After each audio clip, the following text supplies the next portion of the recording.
सुबह के वक्त जब पूरी बस्ती नींद की बगिया परतों में लपटी होती, जरमीन उठ चुकी होती। वो रोज फज्र के बाद नानी जान के कमरे में जाकर उनकी दवा रखती, फिर सहन में झाड़ू देती और सादा सा नाश्ता बनाती, उम्मूमन चाय और रोटी। जरमीन की उम्र 17 या 18 होगी, मगर चेहरे पर वक्त से पहले आने वाली संजीदगी और खामोशी थी। बड़े बड़े हल्के भूरे आंखें जो बात कम करती थीं और देखने में ज्यादा वक्त गुजारती थीं। जरमीन की जिंदगी 2 महीने पहले ही पलट गई थी। उसके वालिदैन एक हादिसे हुए थे। मैं अचानक उस दुनिया से चले गए थे जिसने उसके दिल को तोड़ कर रख दिया। अब वो अपनी नानी के साथ एक छोटे से गांव में रह रही थी, जहां हुआ भी शायद उसके गम का अंदाजा कर सकती थी। नानी एक नरम दिल औरत थी, मगर बातों में कम और खामोशी में ज्यादा थी। वो ज्यादातर वक्त चुपचाप अपने कामों में मसरूफ रहती और जरमीन को महसूस होता कि वो भी इस गम को अपने दिल में छिपाए हुए है। जरमीन अक्सर अपने कमरे की खिड़की से बाहर देखती रहती, जैसे कहीं वो वक्त वापस लौटाकर कुछ पल दोबारा जिंदा कर सके। गांव की सादा जिंदगी में जरमीन का दिल बहुत ही तन्हा था और उसकी जबान भी अक्सर खामोशी अख्तियार कर लेती। हर रोज नानी उसे समझाती, बेटा वक्त सभी है, कुछ ठीक कर देता है, सब्र कर। मगर जरमीन की आंखों में एक गहरी उदासी थी जो उसे रोज नए सवालों में उलझा देती। वो जानती थी कि यह सफर आसान नहीं होगा, मगर अभी उसका दिल ये भी चाहता था कि कहीं वो खुद को दोबारा तलाश करे, कहीं ऐसे रास्ते मिले जो उसके दुखों को थोड़ा सा भी कम कर सकें। घर छोटा सा था, 2 कमरे, एक छोटा सा बावर्ची खाना और पीछे की तरफ एक पत्थरीला रास्ता जो जंगल के किनारे तक ले जाता था। वही जंगल जहां से रोज लकड़ियां लाकर चूल्हा जलाया जाता। जरमीन उदास चेहरा लिए सन में खड़ी थी जब नानी ने सर को पकड़ते हुए अंदर से आवाज दी, बेटा मेरे सर में आज बहुत दर्द है। जरमीन फौरन नानी के पास आई। मैं दबा दूं नानी? नहीं बेटा, दवा खाई है, कुछ देर में आराम आ जाएगा, बस एक काम करना होगा तुम्हें। नानी ने उसकी तरफ देखा। बेटा लकड़ियां खत्म हो गई जंगल के किनारे, वहां लकड़ियां गड़ती रहती हैं, मैं अक्सर वहां से जमा करती हूं, आज तुम जाकर ले आओ। जरमीन का चेहरा पल भर को सपाट हो गया। उसने खिड़की से बाहर झांका। जंगल का घुना साया दौर से भी धमकी देता महसूस होता था। वो थोड़ा सा झुझकी, नानी मैं तो कभी उस तरफ गई ही नहीं।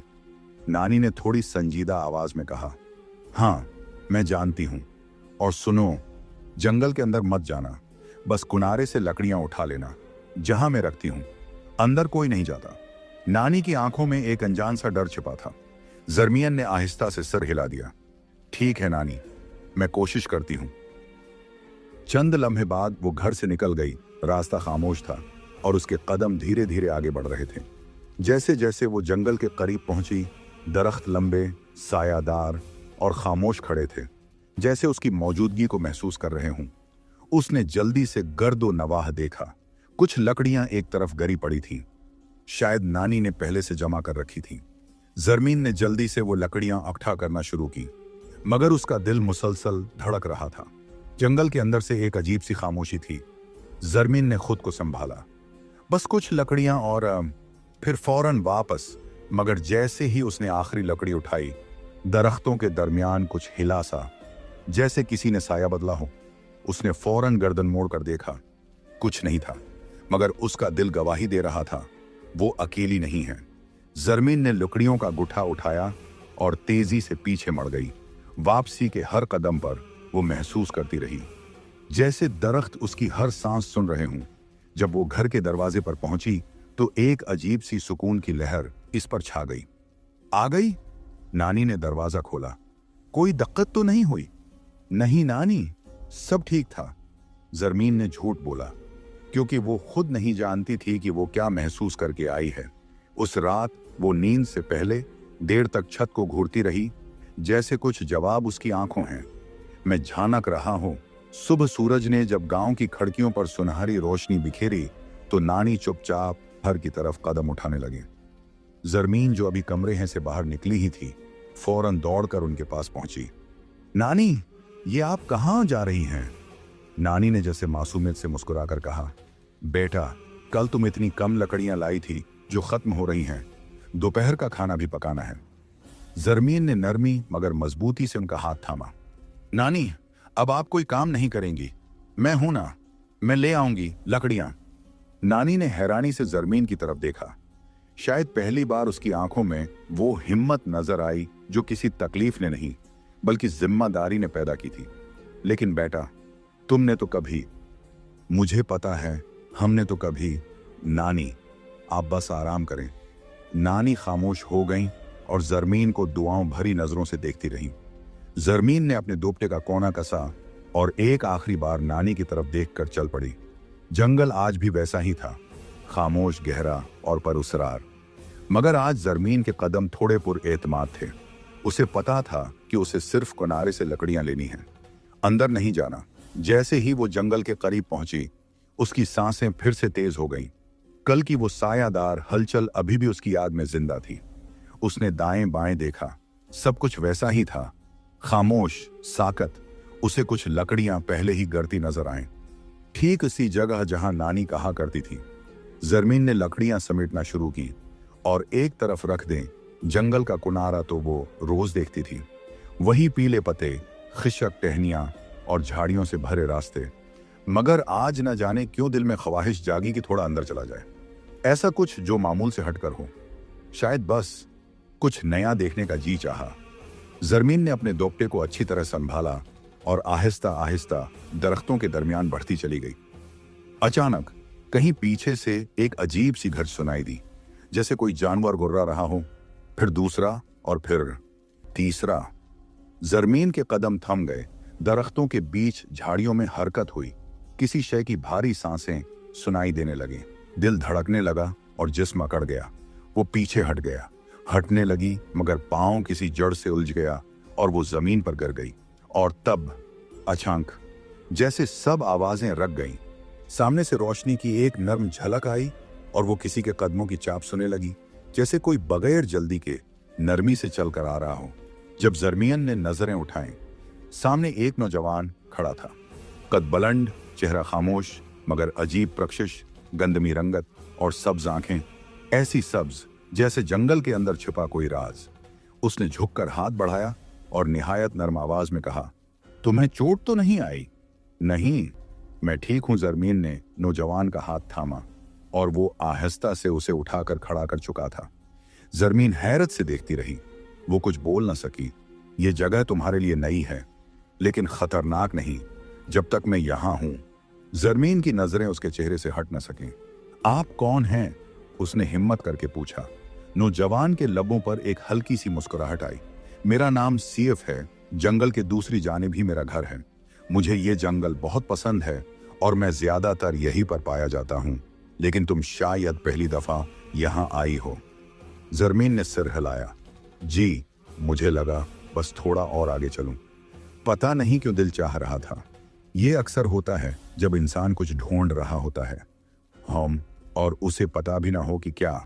जरमीन ने चौंक कर उसे देखा, मगर वो नजरें दरख्तों की तरफ किए चलता रहा, जैसे बस यूं ही बात कह दी हो। दोनों एक खामोश रास्ते पर आगे बढ़ते रहे। सेफ दाएं जानिब से झाड़ियां हटा देता ताकि जरमीन को रास्ता साफ मिले। कभी कोई छोटी सी शाख अगर जरमीन के कदम में आती तो वो फौरन कहता। ध्यान से चलते चलते वो दोनों जंगल के किनारे तक आ पहुंचे। जरमीन ने पीछे मुड़कर देखा। वो नौजवान हल्की सी मुस्कुरा हट लिए उसे ही देख रहा था। आप अपना नाम नहीं बताओगी? वो धीमे लहजे में बोला। ओ सॉरी, मेरा नाम जरमीन है। बहुत ही प्यारा नाम है। वो मुस्कुराया।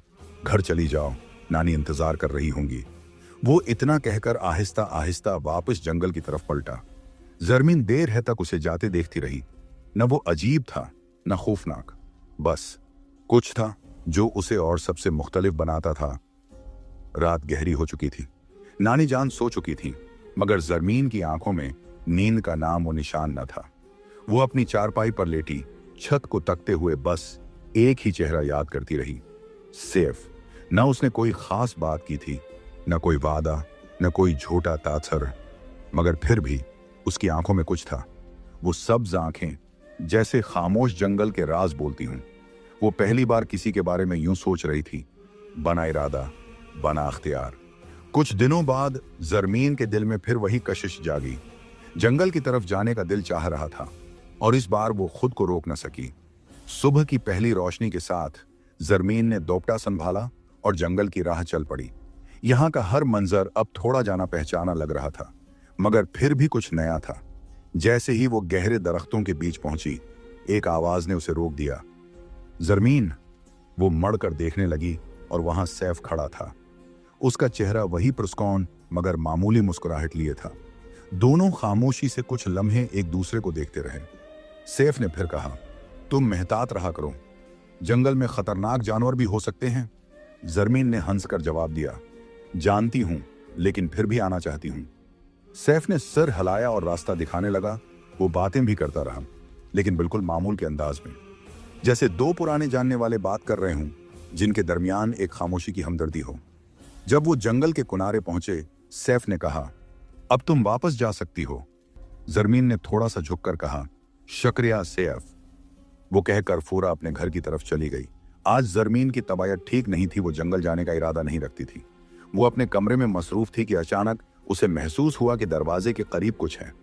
वो जाकर देखती है और हैरान रह जाती है कि दरवाजे के पास लकड़ियां रखी हुई हैं। जरमीन को समझ नहीं आ रहा था कि ये लकड़ियां यहां क्यों रखी गई हैं, क्योंकि उसका घर जंगल के किनारे था और लकड़ियां आमतौर पर जंगल से लाई जाती हैं। वो थोड़ी देर के लिए खामोश खड़ी रही।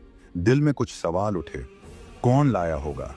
ये सब कुछ उसे कुछ अजीब सा महसूस हुआ, मगर वो ज्यादा सोचे बगैर अंदर चली गई। अगले दिन जरमीन की नानी की तबीयत अचानक खराब हो गई।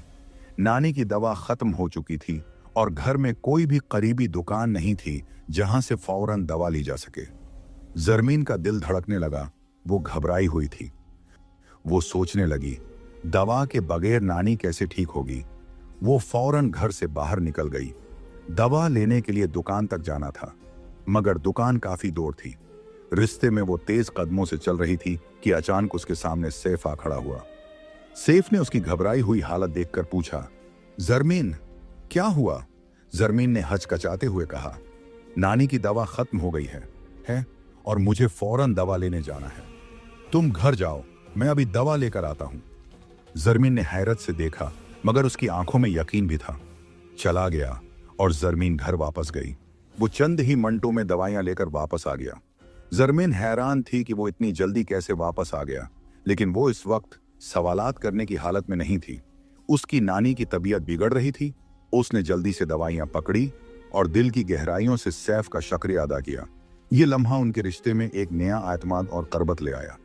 जरमीन कई दिनों से सैफ के बारे में सोच रही थी। इसकी हर मदद, खामोशी और नरमी, सब कुछ उसे हैरान कर रहा था। नानी की तबीयत बेहतर हो चुकी थी और अब दिल ने कहा कि एक बार जाकर सैफ का शुक्रिया जरूर अदा करें। दोपहर के वक्त जब सब दोपहर की नींद में थे, जरमीन चुपके से जंगल की राह पर चल पड़ी। हवा में हल्की सी खनकी थी और दरख्तों के साए लंबे हो चले थे। वो इसी जगह पहुंची जहां पहले सैफ से मुलाकात हुई थी, लेकिन अब वहां खामोशी नहीं थी। चंद कदम दूर ही से जरमीन ने रुककर सुना। किसी की आवाज आ रही थी, मध्यम, गहरी और अजनबी जबान में कुछ बातें हो रही थीं। जरमीन का दिल जोर जोर से धड़कने लगा। दरख्तों के पीछे छिपकर उसने झांका और एक लम्हे को उसका सांस थम गया। वो साए में खड़े एक शख्स को पहचान गई। सब्ज आंखों, लंबे कद और वही मखसूस अंदाज, सैफ। लेकिन वो अकेला नहीं था। उसके सामने एक और वजूद खड़ा था, धंधला, स्याह, और उसके गर्द हल्की हल्की धवां सी गर्दिश कर रही थी, जैसे साया कोई शक्ल लेने की कोशिश कर रहा हो। सैफ की आवाज अब बुलंद हो चुकी थी, सख्त, गुस्से भरी और एक खौफनाक जबान में। जरमीन ने इस जबान को कभी ना सुना था, लेकिन उसके हर लफ्ज में ऐसा वजन था जो दिल को हिला दे। सैफ की आंखों में अब सब्ज चमक नहीं थी, अब वहां आग के शौले थे, धकते हुए, हरकत करते शाले, जैसे आंखों के अंदर आग जल रही हो। उसके चेहरे के नकूश भी लम्हा भर के लिए बदल गए, सख्त, तेज और गैरानसानी। जरमीन का बदन कांपने लगा। उसने एक कदम पीछे हटाया, लेकिन इसी लम्हे खशक शाख के चटखने की आवाज फजा में गूंजी। कौन है? सैफ की आवाज गूंजी, और इस बार वो है। सिर्फ आवाज नहीं थी, वो गुर्ज थी, धमक थी, जैसे आसमान के पीछे से निकली हो। जरमीन का दिल धड़क रहा था। जंगल की खामोश फजा में वो आवाजें अब मध्यम हो गई थीं, मगर उसने जो देखा वो इंसान तो बिल्कुल नहीं था। लंबा, धंधला और गहरे साए जैसा वजूद। जरमीन का गला खशक हो गया, इसके माथे पर पसीना फूट पड़ा और दिल जैसे सीने से बाहर आ निकलने को बेताब हो गया। वो पीछे हटना चाहती थी, वहां से भाग जाना चाहती थी, मगर कदम जैसे जमीन में धंस गए थे। इसी लम्हे सैफ ने उसकी तरफ देखा। जरमीन की आवाज हल्की थी, मगर उसके लब्बों में लर्जिश थी। सैफ उसके करीब आने लगा। उसके चेहरे पर हैरत और इत्तराब दोनों झलक रहे थे, लेकिन इससे पहले कि वो जरमीन के करीब पहुंचता, जरमीन की आंखों में वो साया आखिरी बार झलका और उसके चेहरे से होश रुखसत हो गया। वो आहिस्ता से जमीन पर गिर गई। सैफ ने लपक कर उसे थामने की कोशिश की, लेकिन जरमीन अब बेहस वो हरकत थी, खामोश सन्नाटे में डूबी हुई। सैफ की आंखों में परेशानी की चमक उभर आई। वो आहिस्ता से झुका और अपने हाथ जरमीन की पेशानी पर रखे। तुम्हें मुझसे डर नहीं चाहिए था। उसके लहजे में दुख और मिलाल था। इस लम्हे जंगल की हवाएं रकसी गईं। बस दरख्तों के पत्ते सरसराने लगे, गविया जंगल खुद ये मंजर महफूज कर रहा हो।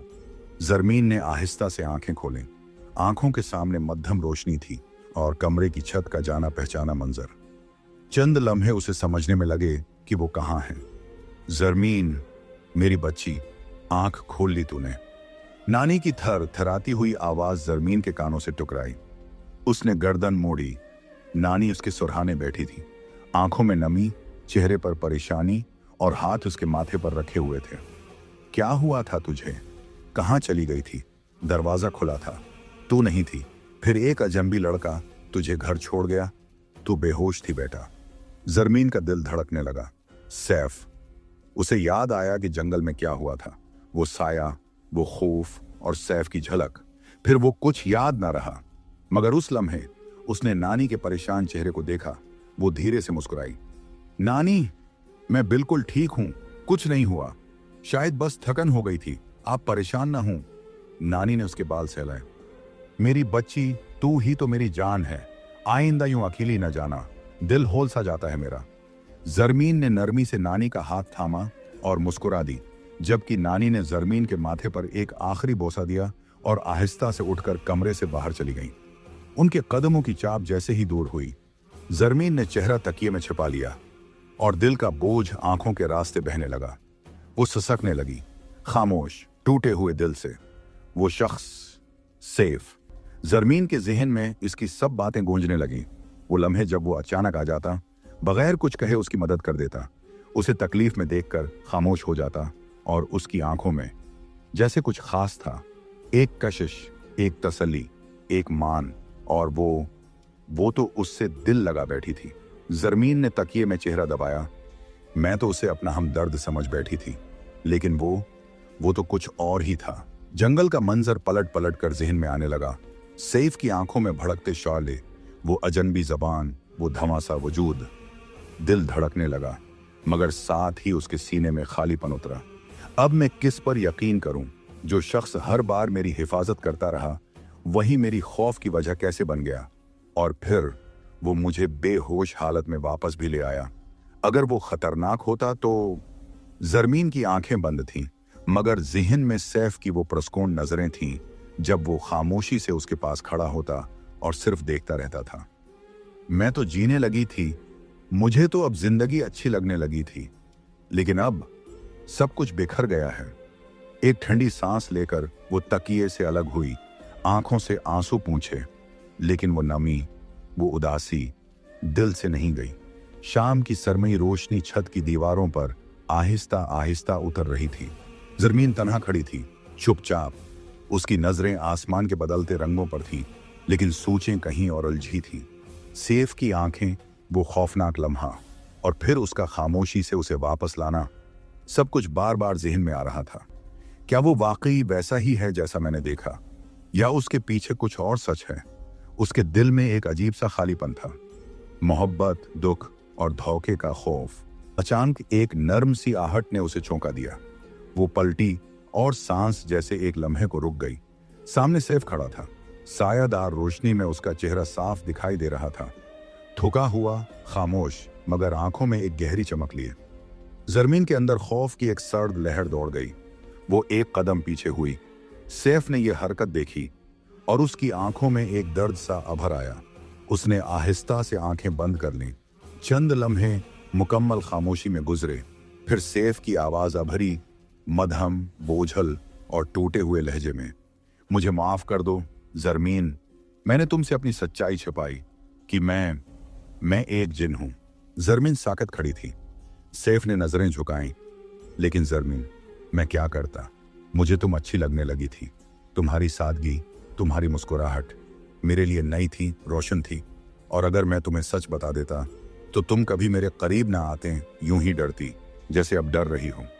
इसके लहजे में ऐसा दर्द था जो छुपा नहीं जा सकता था। जरमीन ने महसूस किया सैफ सच कह रहा था। जरमीन की आंखों से एक खामोश आंसू बह निकला। दिल पर बंधी गरहें एक एक करके ढेली होने लगी। वो मुझे नुकसान नहीं पहुंचाना चाहता था, बल्कि मुझसे दूरी से डर रहा था। सैफ की नजरें अब भी हैं झुकी हुई थीं। और जरमीन, वो पहली बार उसे सिर्फ एक जिन नहीं, बल्कि एक ऐसे वजूद के तौर पर देख रही थी जिसके अंदर इंसानों जैसा दर्द, तन्हाई और सच छिपा था, जो खौफजदा था, टूट चुका था, मगर फिर भी सच्चा था। जरमीन ने गहरी सांस ली, फिर नरमी से, जैसे खुद से लड़ने के बाद, एक धीमी आवाज में पुकारा, सैफ। सैफ ने चौंक कर नजरें उठाईं। जरमीन की आवाज में न शिकायत थी, न गुस्सा, सिर्फ सच्चाई। मैं तुम्हें माफ करती हूं। जरमीन का लहजा भर आया था, मगर उसके अल्फाज वाज़ेह थे, सच्चे थे। तुम बहुत अच्छे हो सैफ, तुमने हमेशा मेरी मदद की, कभी मुझे नुकसान नहीं पहुंचाया, न कभी मेरा यकीन तोड़ा। मुझे तुमसे अब कोई शिकायत नहीं। सैफ की आंखों में एक लम्हे को हैरत की चमक आई, जैसे वो इन अल्फाज की उम्मीद नहीं कर रहा था। वो जरमीन को देखता रहा। उसके चेहरे पर नरमी, आंखों में नमी और लहजे में वो एतबार था जो शायद सैफ ने कभी अपने लिए महसूस न किया था। तुम बहुत अच्छी हो जरमीन। सैफ की आवाज में शकर, हैरत और बेअख्तियार अपनायत शामिल थी। सैफ ने आहिस्ता से नजरें उठाईं। आंखों में नमी और दिल में सुकून था। जरमीन, तुमने मुझे माफ करके मुझ पर बहुत बड़ा एहसान किया है, वरना मैं शायद कभी खुद को माफ ना कर पाता। जरमीन की आंखें भी भीग गईं, लेकिन अब उनमें खौफ नहीं था, एक अजीब सा सुकून था, जैसे कोई बोझ उतर गया हो। जरमीन ने एक लम्हे उसे देखा, फिर हल्की सी मुस्कुराहट लबों पर आई। सैफ, उसने नरमी से कहा, हम अच्छे दोस्त तो बन सकते हैं ना? सैफ चौंका। आंखों में हैरत की एक लहर सिया भरी, जैसे वो ये बात सुनने की तौका नहीं कर रहा था। फिर इसके लब्बों पर भी हल्की सी मुस्कुराहट आ गई। उसने आहिस्तगी से सर हिलाया। हाँ, क्यों नहीं? जरमीन की आंखों में अब शरारत झलकने लगी। तो फिर चलो, अपनी दोस्त को पूरा जंगल घुमाओ। सैफ ने भी मुस्कुराकर कहा, चलो, लेकिन रास्ते में डरना नहीं। अब डर किस बात का, जब एक जिन दोस्त बन गया हो, जरमीन ने हंसते हुए कहा। और फिर दोनों कदमों की चाप खुशबुओं से भरी हुआ और शाम की रोशनी में लपटी पगडंडी। जरमीन और सैफ आहिस्ता आहिस्ता जंगल की तरफ बढ़ रहे थे। एक नई शुरुआत, एक अनोखे रिश्ते की पहली सीढ़ी पर।